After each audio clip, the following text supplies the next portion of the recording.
Hey, everybody. Welcome back to the channel. This is the Cosmic Convos Podcast, and I'm your host, Anya Light, and I am delighted, absolutely thrilled to have my dear friend and colleague, Kate, on the show. Kate, also known as Kaitlin Crawford, is a yoga teacher and a sound healer, an embodiment spiritual guide, and also a Reiki practitioner. And she's got a lot of amazing talents. We've worked together. We've collaborated on a lot of things. We've worked side by side in many beautiful healing spaces here in Ohio in the physical realm. And we've also done some online collaborations, and this is the first big one, but who knows what's next. So Kate is here, and I'm so excited. So welcome to Cosmic Combos, Kate. Yes, I'm excited to be here. I'm excited for the conversation. And as always, to work with you and just spend time with you because it doesn't feel like work. It just feels like fun. So Ooh. Love that. Thanks, sis. Mhm. So today we're going to talk about yoga, and we're going to talk about some of the misconceptions that people have about yoga, especially when they're getting onto the path in the very, very, very beginning. Like, there's just so many questions. Like, what is this world of yoga? What is this all about? So that's where our convo is focused on today, with particular emphasis on the people who are finding this video who are struggling with anxiety, stress, depression, and are looking for a holistic way, a more natural way to work with that and to heal and to feel better. So so Kate, right off the bat, I'm curious, A, how did you get onto the yoga path? How did you become a yoga teacher? And then B, what did you notice as you started to get on the yoga path about your own levels of stress and anxiety? Like, what was the transformation that you saw in yourself? Mm. I love this. I love, reliving when yoga found me and I found yoga because it's transformed my life. So back when I was a social worker, I worked with the elderly at the time, doing like direct case management. And being a social worker it's hard. It's very emotionally taxing. And as a healer, as an empath, it was very hard to do that job. I thoroughly wanted to help everyone. Healers, we want to help the world. We want to heal the world. And that is a way I thought I could do it in societal's view of how to do it. You've got to make money. You've got to do all of that. Um, and then one day a friend at work was like, "Hey, I go to yoga and we get a guest pass. Do you want to come?" And I was like, "Oh, of course. I've been dying to try yoga and do it in a real way." And so we went to a yoga class, and I will never forget, it was like 5:30 on a Thursday. I don't know why I remember those exact details, but um, the instructor was this beautiful woman. Her name is Lisa, and she became a very pivotal, pivotal, Pivotal. It's a new pivotal. word we're going to create. We've created that today. She became very important for my yogic journey and just my life journey. I went to many of her classes. From there, I pretty much went to yoga almost every day for probably 2 or 3 years, because I finally could let go of the swirling thoughts of worrying about work, of doing life the way I thought I was supposed to do it, and just be with myself and learn who I really was. And so to bring the conversation to what we're focusing on, of stress and anxiety, which I had it times 20 at that point. It was my life to be stressed and anxious working in a social work job. I felt myself kind of detach from it, if that makes sense. I felt like it became this thing I was experiencing rather than part of me, because I felt like I was just a stressed, anxious person. I thought that was just like how being an adult was. Honestly, I was like, isn't this just the responsibility of being an adult and doing life on your own? And then I realized that it didn't have to be, because I was able to take out all of the reaction to life experiences and kind of put them over here and just be with my body and really see my mind in a different way. And it was just life changing. It was incredible. And in a way, I kind of wish I could go back to those days sometimes, because my practice was just so pure. It was just so itself, and it was so explorative and just creative and just willing to just be in the moment on a whole different level. And it's changed everything for me. So Hence why you're a yoga teacher. Yeah, I fell in love. I genuinely fell in love with yoga. It was amazing. So as like the years passed, what were some, maybe a couple milestone moments where you realized, wow, I'm like, those pivotal moments where like, I'm now a new person. What were a couple of those as you continued on? So my biggest one that I will never, ever forget is it took about a year, an actual like full year, to be able to do Ujjayi nose to nose breathing for an entire class and feel that full blown yoga bliss. Like just having that focus, that concentration, even while like being creative and doing the postures maybe a little differently, or maybe doing my own thing at times when I need to, because my body's like, hey, don't do that today. That's not good. But having that moment where it all clicked and it was like, oh, this is just me meditating for an hour while I get to utilize the body that I have. Like it was huge. That was like the biggest yogic moment I think I've ever had. And I'm like, oh, I love it. Love it so much. And then I think, like a physical one that translated into embodying my own strength was being able to do a high to low plank, a chaturanga, every time the person cued it in class for an entire hour. Because it takes time to build up that strength, that physical strength. And for me, I was so into the practice. I was so into utilizing it for everything that it was. I realized I was so focused and so in my moving meditation and so into the care of my body and myself that I don't even know that I fully appreciated it at the time. But looking back, it's like, dang, you were like real deal in it. You were real deal embodying not just the physical practice, but everything that comes after in those exact moments. And you had no idea that you were doing that. And like, so those couple moments in my own practice really were like, oh, this is amazing. And of course I've had like others with just letting go of certain emotions in the moment, realizing, about a year ago, I never would have felt this calm this quickly just by stepping on my mat or choosing to go to a yoga class or, just showing up for myself, recognizing like, hey, I'm showing up for myself and I'm proud of that. Having a better relationship with myself and being able to be really mindful about how I talk to myself, and it's still some days a struggle, but I'm able to catch it and be like, ooh, Kaitlin, like you're having a rough day. You should be kinder. And that's all attributed to finding yoga and adopting the entire lifestyle, not just the physical movement. Yeah. Okay, cool. I'm glad that we're going in that direction. So, yeah, yoga is this whole lifestyle. And,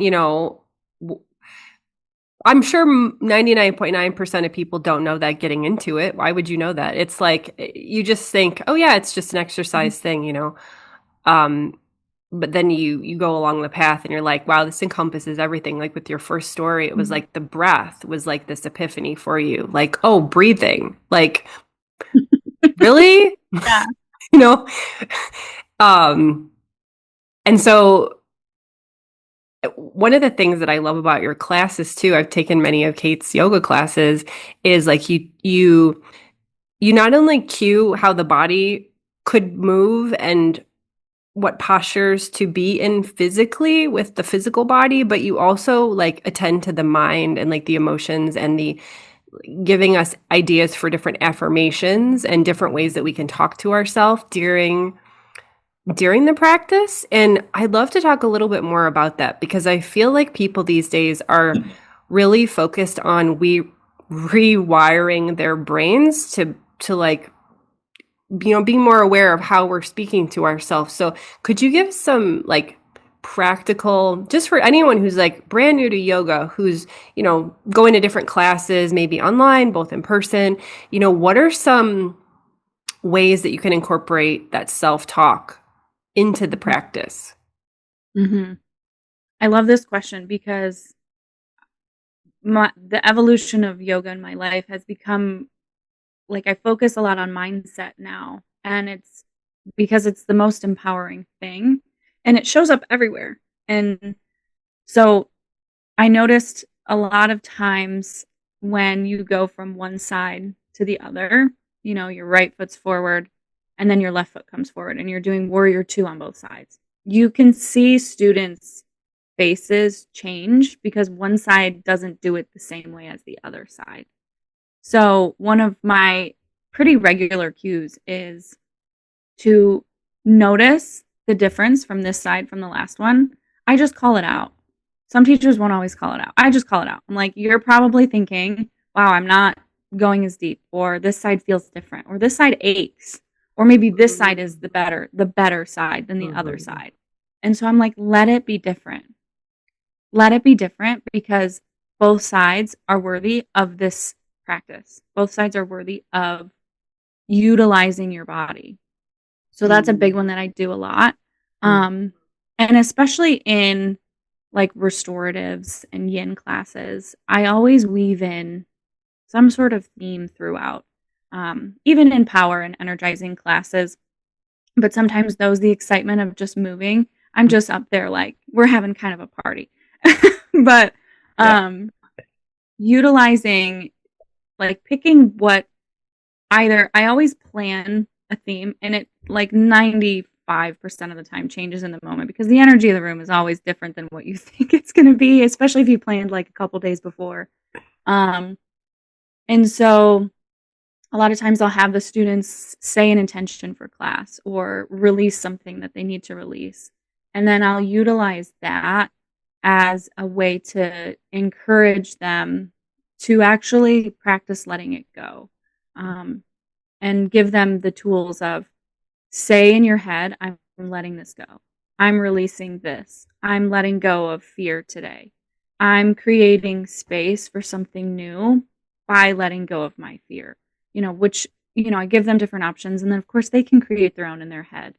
And then throughout you build them up to releasing. And then you also then build them up like, okay, now what are you going to put there instead? What phrase are you going to give yourself instead that's actually supportive and loving to yourself? And then I give them different, sometimes some generic, depending on the intention of, I'm enough, I'm worthy, I'm loved. And just giving them that space to just start realizing the thoughts they've brought in that came from an experience or another person, or just their own concerns of how they're operating in the world. They don't have to stay. They don't have to be held, and they don't have to be with them all the time. You can acknowledge them, send them love, and be like, I appreciate what you're trying to do for me, but it's not actually supportive. I'm going to set you down, and I'm actually going to pick up something that's genuinely supportive for me. So I typically weave kind of that process throughout, depending on what we're doing and what the intentions are. It just kind of changes the wording, really. But it's a similar flow each time. That's so cool. I love that we draw attention to what we're releasing first, because sometimes we just have to even be aware that we even have something to release, Yeah. I mean, we may not even be aware of it. Like, and that goes into, the Reiki precepts, which this is about yoga, so we won't go too deep into that. But, one of the Reiki precepts is, just for today, I will not anger. And like, maybe, it takes you to like get to your yoga mat to be like, oh shoot, I've been angry all day and I didn't even realize it. So it's nice to like just have that moment of self-awareness of, oh, this is what I've been feeling, and naming it. And then from there, kind of letting it go. Because, and one thing that bugs me about certain we'll say positivity teachings is that, we should never name anything negative. We should always just think of the positive things. But in the reality of life, I think maybe you'll agree with me, life isn't always wonderful. you know, it Yeah. sucks sometimes. Yeah. Yeah. I agree. I think when you cover your whole world with just positivity and great affirmations and even people who think that just manifesting over top of the hurt will make the hurt just like smaller. It's like taking a blanket and just covering yourself up and being like, everything's fine. Everything's fine. I'm just going to go forward with this blanket covering up all the pain that I have and hoping that good things just come and that they're enough. And it's like, but what if you actually looked at the pain and made the space for it to go where it needs to go, which is outside of your body, outside of your mind, and then all of the goodness actually has a place to come and live with you and settle in, and then you can truly feel that, but then also know the cycle of life is that will also leave you, and then hard things will likely come back, and then good things will come back, and it's like a cycle. You're letting it come in and come out, but you'll always have the memories, you'll always understand the feelings that you had, and you'll always remember the sensations if you took the time to just be with yourself. So yeah, like positivity is great, but you have to be utilizing it intentionally. You have to actually understand what comes on the other side of that because it doesn't exist in its own bubble. It can't. Totally. Yeah, and I love the merging of psychology with yoga, like how we're using yoga to reshape how we think. That is so powerful. And again, most people don't realize that when they first start yoga because they're like, oh, it's just exercise, it's like, but there's this whole world of understanding ourselves on a deeper level, doing that dark shadow work, which shadow work, for people that's a new concept too. It's like you just said, it's like having the courage to look at the shadowy aspects of ourself and our nature and learning how to heal that and deal with it and all that stuff. Yeah. And I'm curious if you would be willing to talk about, like where you're at in your yoga journey now. How many years have you been practicing yoga? So I've been practicing for, I believe it's 10 years this year. 10. Yeah. 10 years. Congratulations. 10-year Yeah. anniversary. Very Woo, good. we should have a party. That's awesome. Okay, Yeah. so that's great. If Kaitlin of today were to say hello to the Kaitlin of, let's say the Kaitlin who just started teaching yoga, that Kaitlin, what would you tell her to help her feel better about herself? Because I feel like it's just such an important part of the journey when we hit these milestones, like Mhm. what did that Kaitlin feel, and now how does this Kaitlin feel after having practiced yoga so intensely? Mhm. Whew. It's thinking back to when I was starting to teach, it's so cool and so wild to think about. So I would tell her that it doesn't have to be perfect and to literally just have fun. And then the other main thing I would tell her is don't lose your practice just because you're teaching.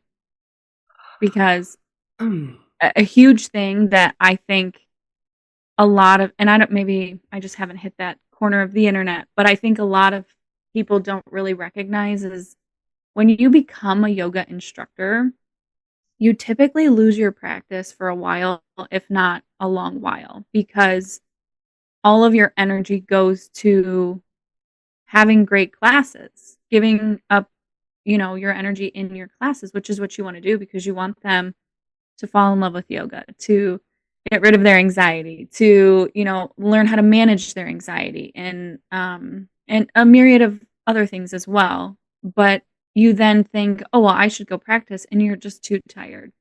And then it becomes, a week, and then it becomes a month, and then it becomes more than that. And you're like, where's my practice at? And so to any new teacher, including myself back in the day, is don't lose your practice, because like protect it like it's like if you didn't have it, you would like lose your life. That sounds dramatic, but if you love yoga as much as you do because you became a teacher, keep it. Like even a couple times a week. I miss the days when I practiced every single day. And the goal is to get that back. But for a while, it just wasn't realistic. It just wasn't accessible. But personally, I'm getting back there and I'm so excited. But I know there's other teachers that have lost their practice. I've talked about it with many. So I just needed to say that because it's really important to remember yourself and that you're a student first and to always be a student.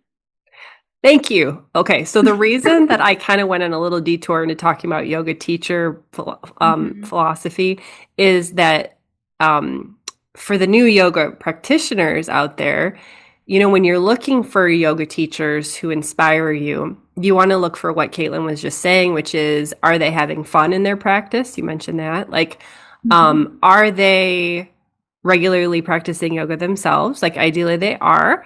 And like, are they, you know, fully committed to their own healing journey? Because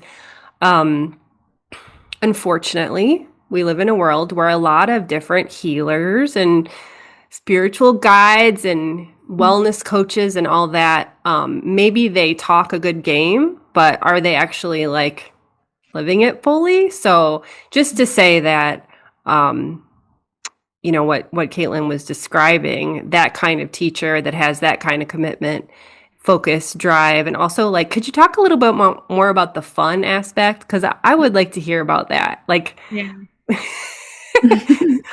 how do you keep your like why is it important for yoga practice to feel fun? To especially to heal your anxiety and depression. Like, I mean, it might seem like an obvious thing, like, well, duh, but you know, how can it be fun? In what ways, you know, what ways does a fun yoga practice lift our anxiety and stress?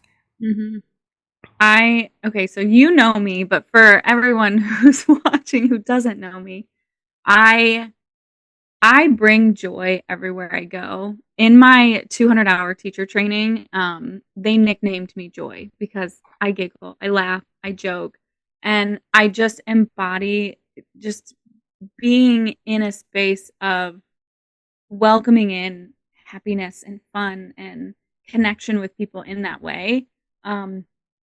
Not to say that, of course, in a yoga practice, there's always space and time to be really focused, to be very intentional, to be really in the moment.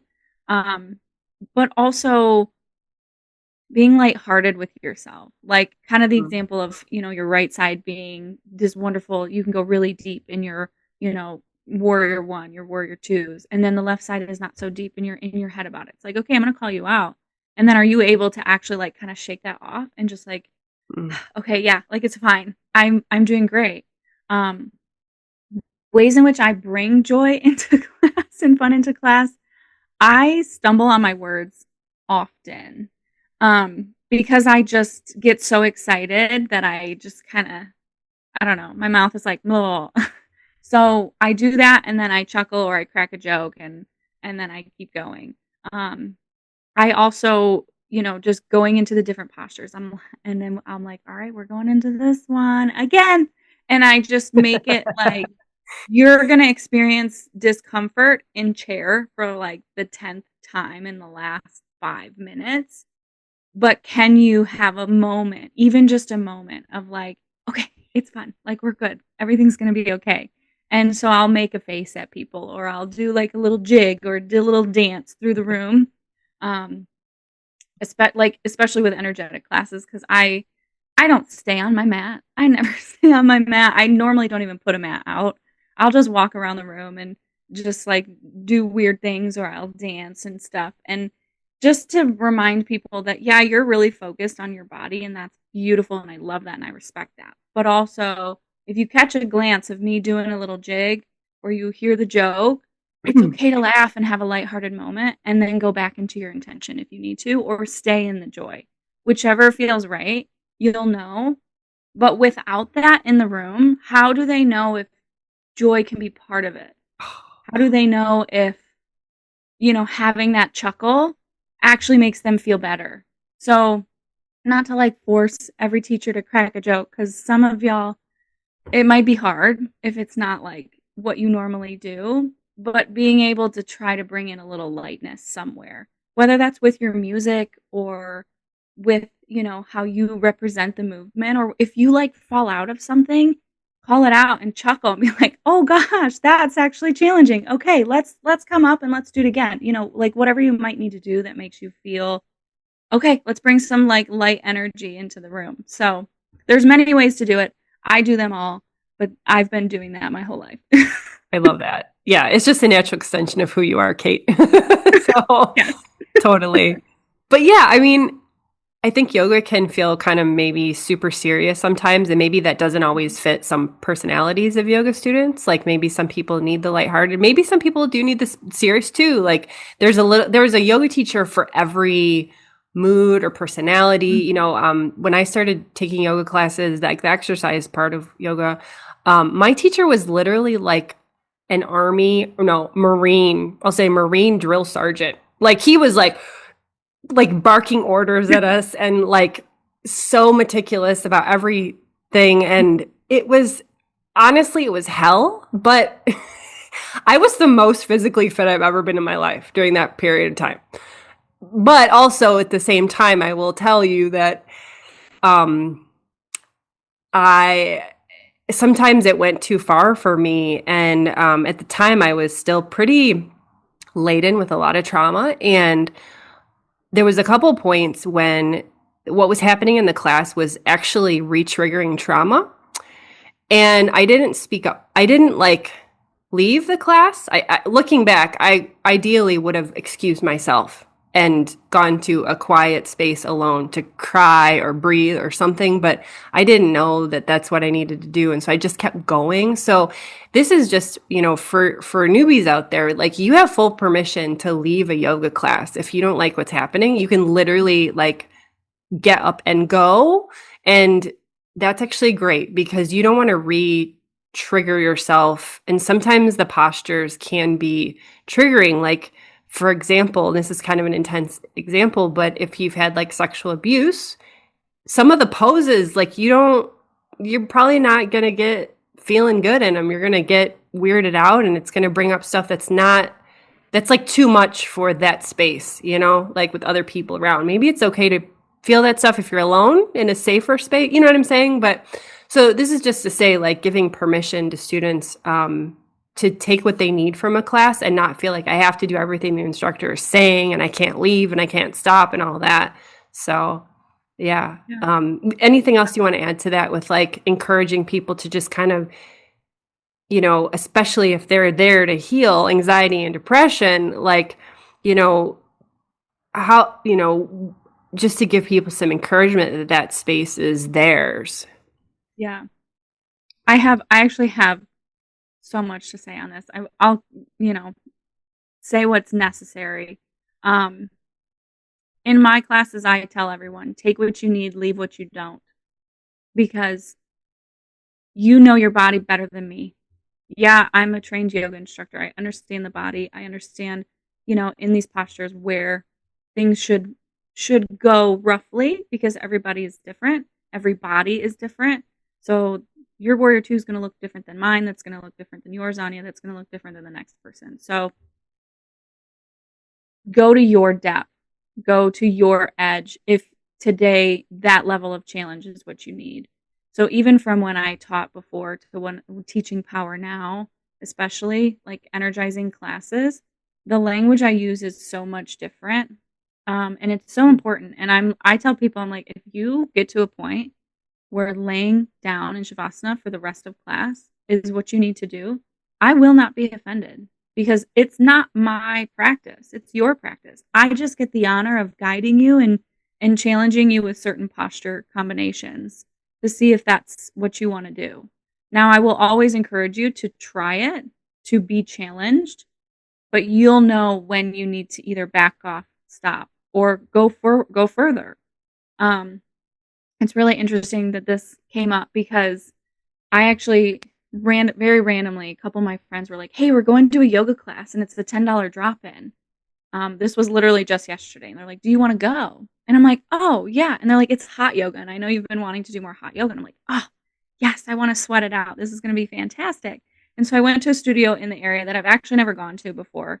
I just never made my way over there. And, we go there and I'm like, okay, cool. Like, all right, I'm trying this place out and all this stuff. And I go in and we go in the room and there's like 20 people in there already and it's dead silent. And I'm like, and I get to where my friend was already set up, and then the other two, we get there, and I'm like, are we not supposed to talk in here? She's like, I don't think so. And I'm like, that's weird. Because every other studio I've been to, you socialize, you communicate, you get to know the other students, you like have conversation and all of that. And I was like, okay, so that's interesting. And then, the teacher's not in the room at all until the class starts. And then they come in and they start right away. I know exactly what place you're talking about, by the way. Yeah. I had a similar kind of like reaction of like, this is different. What? Yeah, like what? Yeah. And then they started teaching and I realized really quickly, I was like, oh no, this is a style of yoga. I didn't think it was that style. Oh. And then it was the style of yoga that I don't want to say hate because that's a really strong word, but I just just do not like this style. And I do not like the person it originated from and the things that they've done and how they've, conducted themselves. And I was like, oh, crap. And one of the first things that they said was, the main goal is to stay in the room. And I instantly was like, That's the main goal. Huh. Yeah. The main goal is to stay in the room and breathe. And I'm like, oh, I didn't like that. And then there was so many other, like, just the way that the language of that set sequence, the language that they're like required and told they have to use is very aggressive. It's very forceful. It's very push you to your edge and then past. I wish I had the mindset to have counted like how many times I heard, it should hurt a little. And I'm like screaming in my head, trying to yell to the class, it should not hurt a little. If it hurts, you need to back up. Like I was so frustrated and so angry. And so I did very different like things in certain postures. And I don't know what the teacher's take was on that. And then it was just so hot. It was like 105 in there. And I'm used to slightly less than that.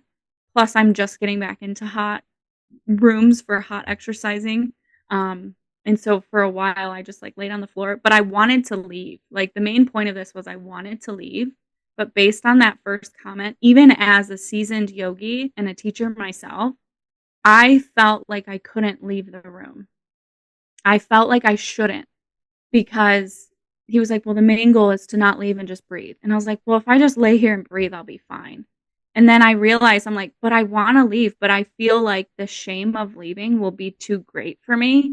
So I stayed in the room, even though I didn't do like the last so many postures, because the up and down is just nonsense in that sequence at the end. I'm like, why are we getting up and down so many times? This is freaking stupid.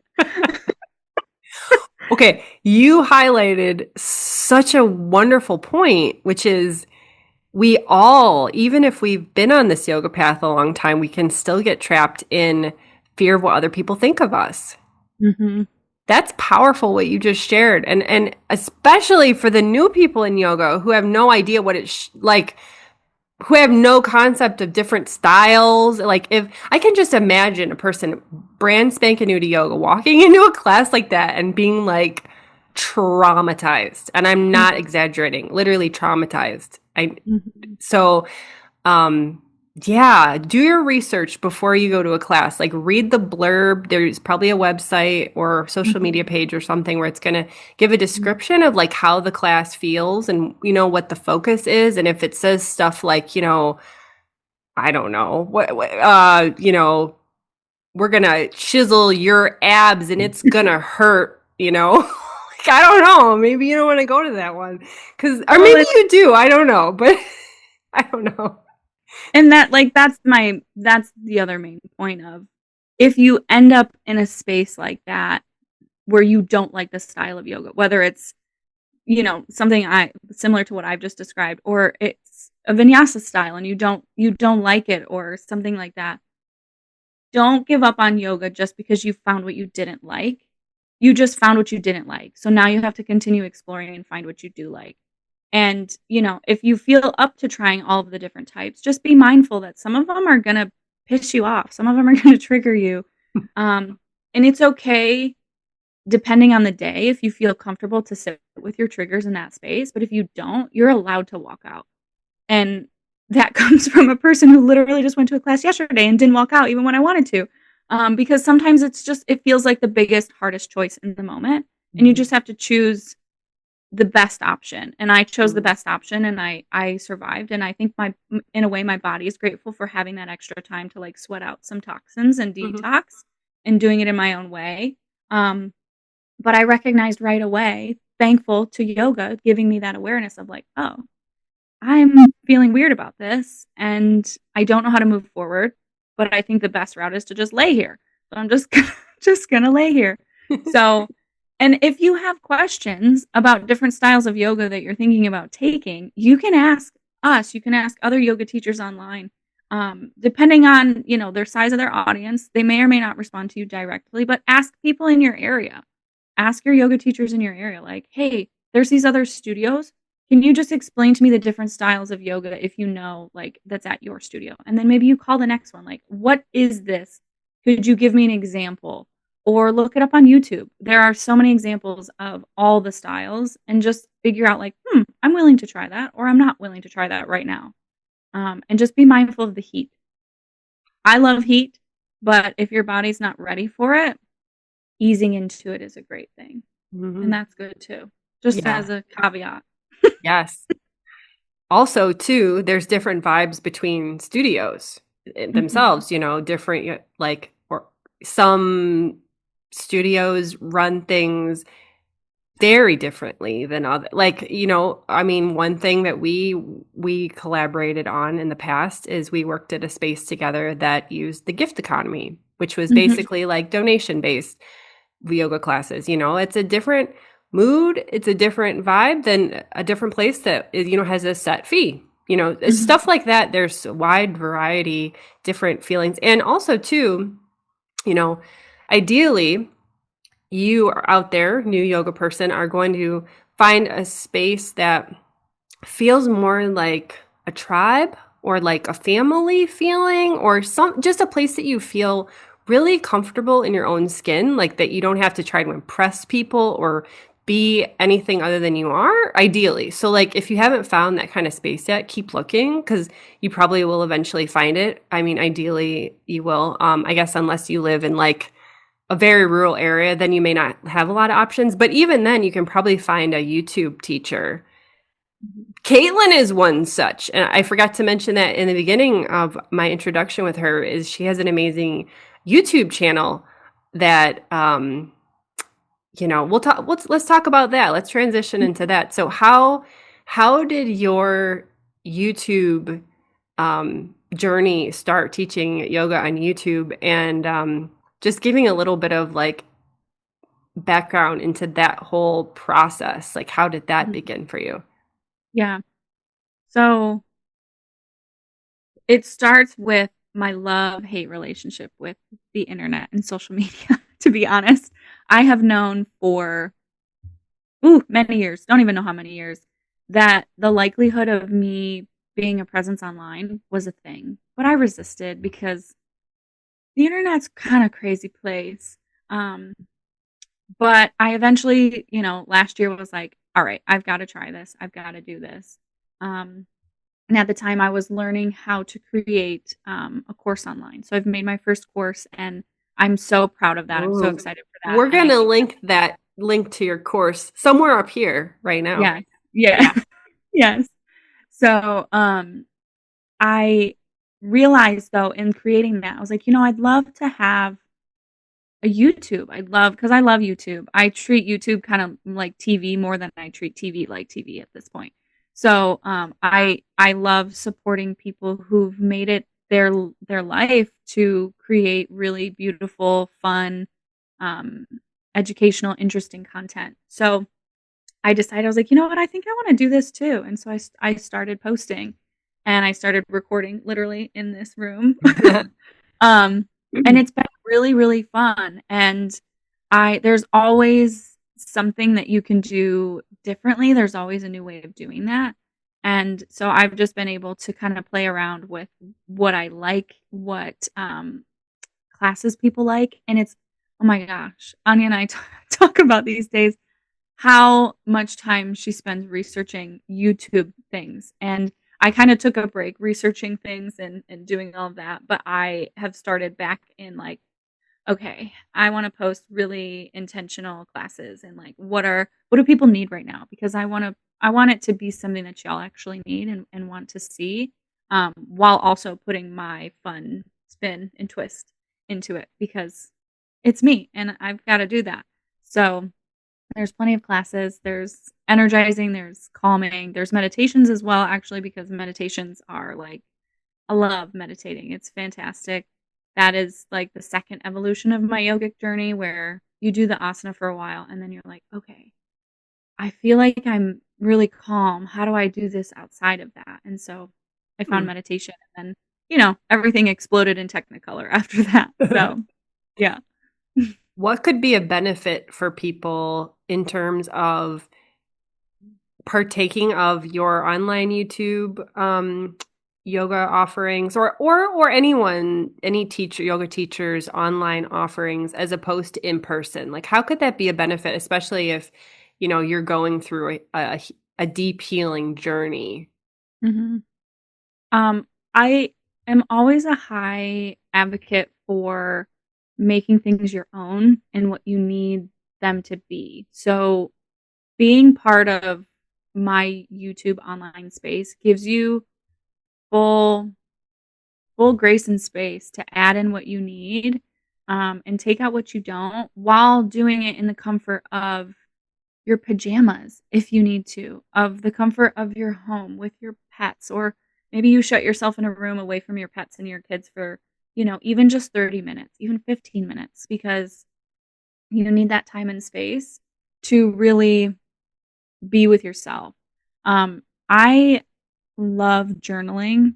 Journaling has been a huge part of my journey, and I haven't talked to it much in my yoga teachings on my YouTube channel at this point, but it's going to become part of kind of the setup of what's coming next. So really, really reminding people that it doesn't have to just be the physical practice. If at the end you need that reminder of, hey, sit with yourself for 5 minutes, take 2 of those minutes and just close your eyes and breathe.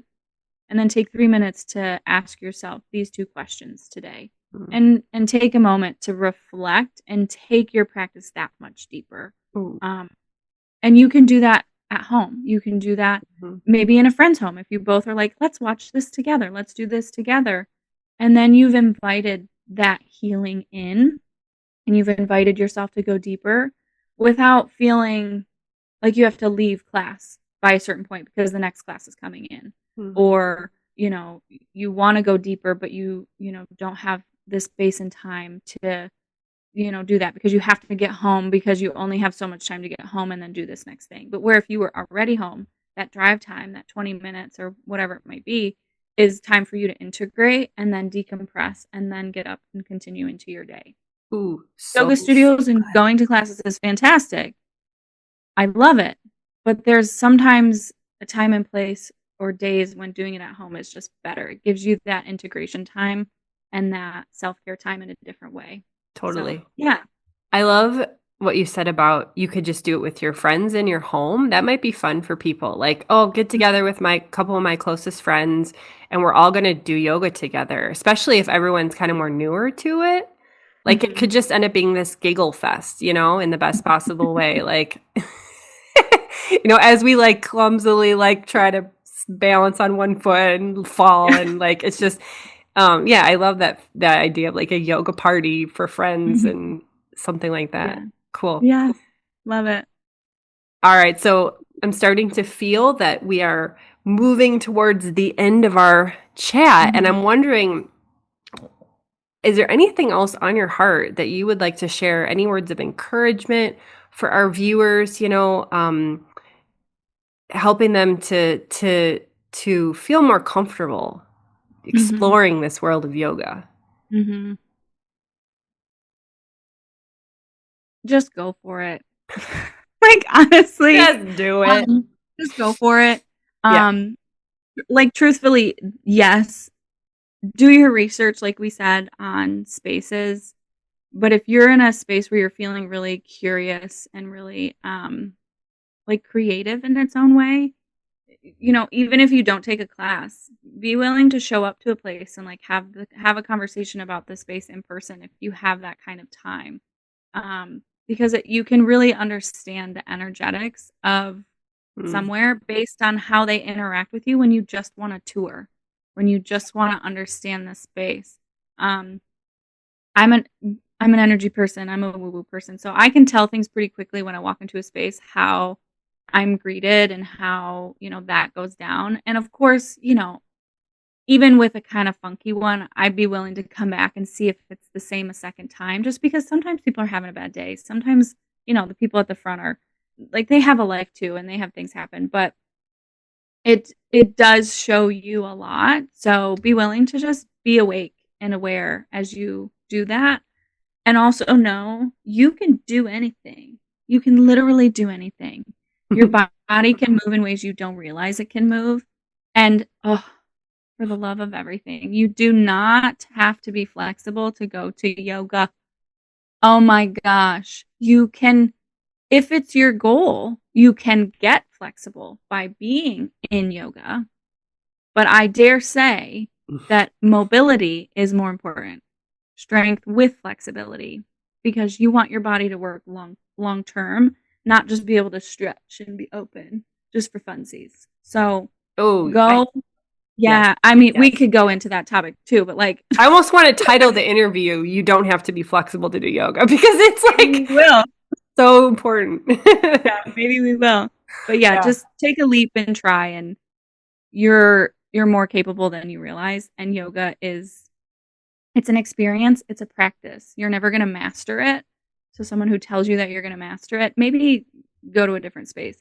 Yes. Because it's a practice. It's a practice. It's always a practice. For me, it's still a practice and will forever be a practice. So for sure. Enjoy it. Oh, I want to say one thing on that because I have to, which is do it. Like, I was in a yoga space once and it was a space that focused on not only physical practice, but also chanting and meditation. It was more about chanting and meditation, not really so much about physicality. But anyway, they said, and I'll give a quote. If you do this, you'll just be happy for the rest of your life. And I was just sitting there, and the person, like the teacher, the guide, was telling this to like a total new person. And I just was like in shock because I was so surprised that such a thing could be said that I was actually, I didn't even say anything because I was too surprised. I was just like, what? Like I was dumbfounded. I was speechless. But if you hear anything like that, run away because that's not true. I mean, life is life. We're going to have our ups and downs, and it's not, yoga isn't the magic cure to cure, you're not going to go from depressed to giggling 24/7. Like, it's not going to happen, but you're going to feel better. Yes, you'll feel better. Yoga as a lifestyle is a bunch of really powerful tools to help you navigate the ups and downs of life. It's not the magic pill that you take that's like, you healed. Like, no. No. That's a great word, navigate. Yeah, we navigate the up. Yeah, we navigate. Yes. That's a good way. That's a good word. I'm enjoying that. Thanks, Kate. Okay, so in the show notes, I'm going to link a couple of your best classes on YouTube and also a full like description of other things that you do. And Anything in particular that you want to guide people towards? Like what's the top resource that you can think of in this moment that you want people to check out next?